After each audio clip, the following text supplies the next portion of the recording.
तो आज के इस वीडियो में मैं आप लोगों को प्रतिशत निकालना सिखाने वाला हूं।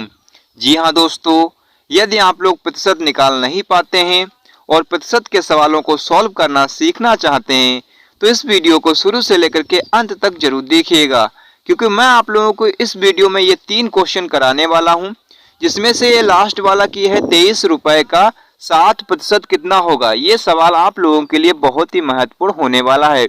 यदि आप लोग इसको नहीं सीखोगे तो आप इसमें प्रतिशत में ऐसे ही गलती करते रहोगे, और इसको सीखने के लिए आप लोग वीडियो को अंत तक जरूर देखिएगा। चलो, मैं आपका टाइम बिल्कुल बर्बाद नहीं करूंगा, सीधे मैं आप लोगों को पहले सवाल की ओर लेकर के चलूंगा। तो पहला सवाल हमारे पास क्या रहेगा कि 50 रुपए का 4% कितना होगा।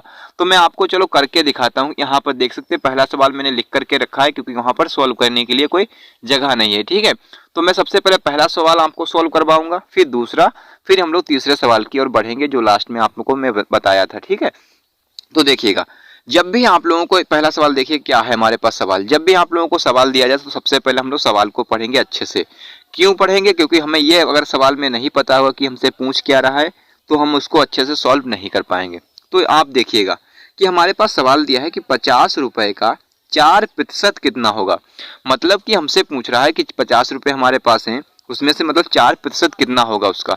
तो प्रतिशत निकालना है मुझे। ठीक है, तो हम क्या करेंगे, सबसे पहले हम लोग ये करेंगे कि जो भी अमाउंट हमारे पास दिया होता है, ठीक है दोस्तों, तो उतना हम यहाँ पर लिख लेते हैं। जैसे कि हमारे पास यहाँ पर 50 रुपए दिया है, तो हम क्या करेंगे, यहाँ पर जो 50 दिया है तो 50 को हम लोग यहाँ पर इस तरीके से लिख लेंगे। ठीक है दोस्तों, इतना हमने कर लिया। अब उसके बाद हम लोग क्या करेंगे, उसके बाद हम लोग ये जो का की जगह पर हम लोग क्या करेंगे, जब भी आपको प्रतिशत निकालना हो तो का की जगह पर आप लोग गुणा का चिन्ह लगाइएगा। ठीक है दोस्तों, इतना हमने कर लिया। का की जगह पर आपको कुछ भी नहीं करना, का को हटाना, सिर्फ गुणा का चिन्ह यहाँ पर लगा देना है। तो हमने गुणा का चिन्ह यहाँ पर लगा दिया, इतना हमने कर लिया। अब हमसे क्या पूछ रहा है कि 4% कितना होगा।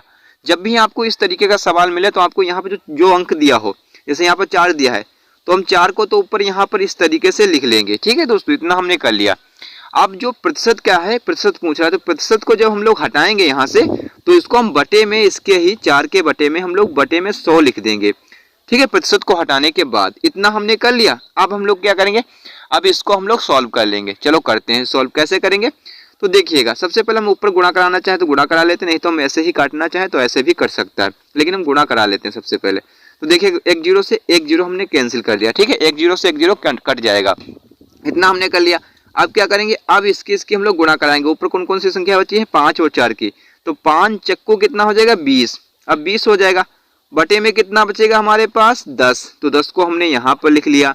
अब इसको काटेंगे, देखेंगे ये संख्या कितनी बार में कटेगी, तो कट जाएगी 10 एकम 10 और 10 दूना 20 से 2 बार में कट जाएगा। अब 2 बार में कटेगा तो 2 इसका क्या हो जाएगा, राइट आंसर हो जाएगा। क्या होगा, 50 रुपए का 4% कितना होगा, तो 2 रुपए, मतलब रुपए में पूछ रहा हमसे तो रुपए हो जाएगा। क्या होगा, 2 रुपए, 50 रुपए का 4% मतलब 4% या 2 रुपए हो जाएगा। ठीक है दोस्तों, इस तरीके से हमने पहला सवाल तो सॉल्व कर लिया है। क्या होगा, 50 रुपए का 4% 2 रुपए होगा, इसका राइट आंसर ये हो जाएगा। ठीक है दोस्तों, तो इस तरीके से हम लोग प्रतिशत निकाल सकते हैं।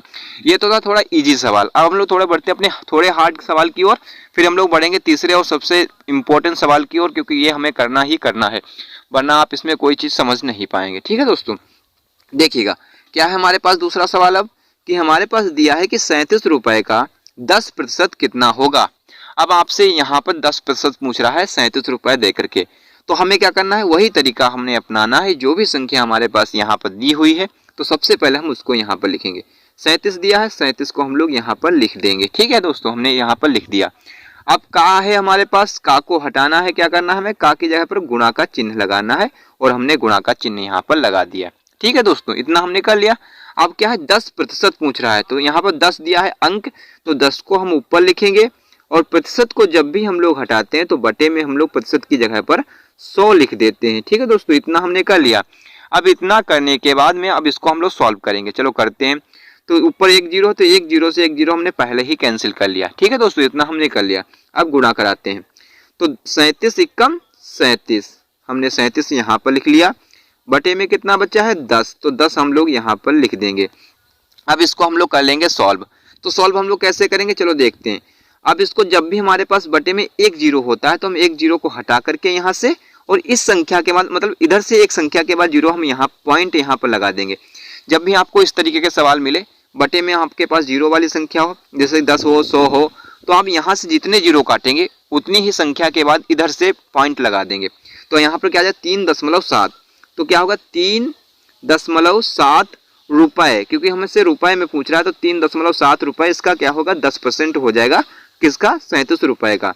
ठीक है दोस्तों, 37 रुपए का 10% कितना होगा 3.7 रुपए हो जाएगा। ठीक है दोस्तों, इस तरीके से हमने दो सवालों को सॉल्व कर लिया है। अब हम लोग बढ़ते हैं अपने लास्ट सवाल की ओर, और जो आप लोगों के लिए बहुत ही महत्वपूर्ण सवाल है, चलो इसको भी हम लोग सीख ही लेते हैं। देखिएगा दोस्तों, हमारे पास तीसरा सवाल ये दिया था कि 23 रुपए का 7% कितना होगा। अब इसे भी हमें उसी तरीके से सॉल्व करना है जैसे कि हमने इन सारे के सारे सवालों को सॉल्व किया है। तो सॉल्व करते हैं। क्या है 23 दिया है, तो 23 यहाँ पर हम इस तरीके से लिख देंगे। लिख दिया हमने। अब क्या करेंगे, अब हमारे पास का है तो का की जगह पर क्या करेंगे हम लोग गुणा का चिन्ह लगाएंगे। लगा दिया हमने। 7 है, 7 हमने लिखा। प्रतिशत को जब हटाएंगे तो बटे में हम लोग 100 लिख देंगे। हमने लिख दिया 100। अब क्या करेंगे, अब इसको सॉल्व करेंगे। जैसे कि हमारे पास यहाँ से कोई जीरो जीरो कट नहीं रही है, तो सबसे पहले हम ऊपर वाले की गुणा कराते हैं। चलो, तो 7 त्याई 21, 21 का कितना लिखेंगे हम लोग 1 लिखेंगे। फिर 7 दूनी 14 और 2 इसमें से हासिल बचे थे ना, तो 14 2 16, तो 16 हम यहाँ पर इस तरीके से लिख देंगे। तो क्या आ जाएगा यहाँ पर 161 ऊपर आ जाएगा, बटे में कितना है 100, तो बटे में हम 100 यहाँ पर लिख देंगे। ठीक है दोस्तों, अब इतना हमने कर लिया। अब क्या करेंगे, अब नीचे से जब जो 2 जीरो काटेंगे, जितने जीरो काटते हैं नीचे से उतनी ही संख्या के बाद इधर से हम लोग पॉइंट लगाते हैं। तो यहाँ पर से 2 जीरो काट देंगे और 2 संख्या के बाद इधर से पॉइंट लगाएंगे। तो 1.61 क्या हो जाएगा, इसका राइट आंसर हो जाएगा। क्या हो जाएगा इसका राइट आंसर, ये होगा 1.61 रुपए, क्योंकि हमारे पास क्वांटिटी किसमें दी है, रुपए में। तो यहाँ पर 23 रुपए का 7% कितना होगा, 1.61 रुपए होगा। जी हाँ दोस्तों, तो इस तरीके से हमने तीनों के तीनों सवालों को सॉल्व कर लिया। आई होप कि आप लोगों को ये वीडियो अच्छा लगा होगा। अगर आप लोगों को ये वीडियो अच्छा लगा है तो वीडियो को लाइक एंड चैनल को सब्सक्राइब करना बिल्कुल ना भूलें। वीडियो देखने के लिए थैंक्स।